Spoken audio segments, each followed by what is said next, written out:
This one tells the story of Jane Long, who was the mother of Texas.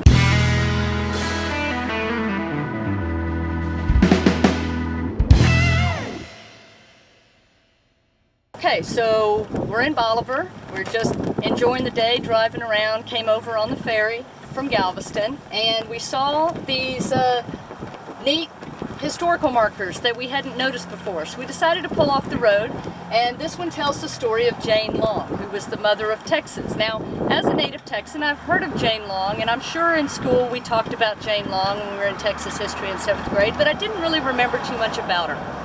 But this is a very interesting story, and it ties together a lot of the places that we've been.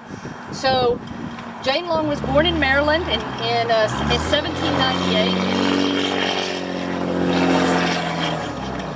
She moved to Texas with her husband in 1815, and he was part of a military organization to try to fight the Spanish and take Texas from the Spanish occupation. They went to Nacogdoches. Their occupation was unsuccessful. In 1820, they came here to Bolivar, and they were amongst the folks who set up a fort here on the Bolivar Peninsula to try to protect the eastern entrance to Galveston Bay. James Long, who's Jane Long's husband, left from here and went to La Bahia in Goliad. And if you haven't seen our Presidio La Bahia video, please take a look at it. We'll link it in the description. It is an incredibly interesting place, full of history. You can feel it as you walk through. But down in Goliad, so James Long tried to get down to La Bahia to gain support for what they were doing up here in Bolivar. He was captured and unfortunately killed. Jane Long, in the meantime, is up here with her daughter.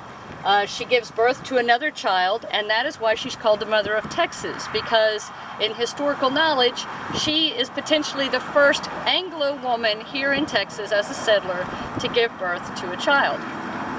So, after hearing of her husband's death, she moved several places, it says, throughout the San Jacinto River, went to San Antonio. For a while they left Texas. When they came back, she was with Stephen F. Austin, the father of Texas, ironically enough, as one of his original settlers. And while land grants were mostly given just to men at that time, she already had such a history of working for Texas at that point that she was given a land grant herself in her own right as a woman.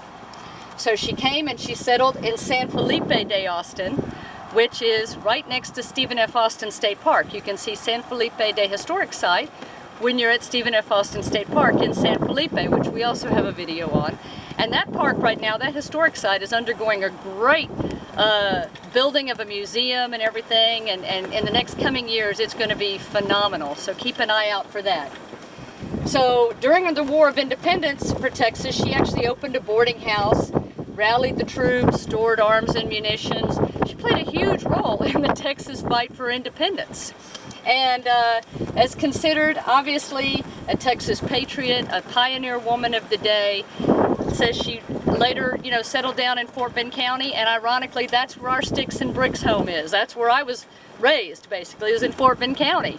So it's really neat to find these historical monuments that kind of tie these stories together and connect the dots of all the places that you can visit along the way.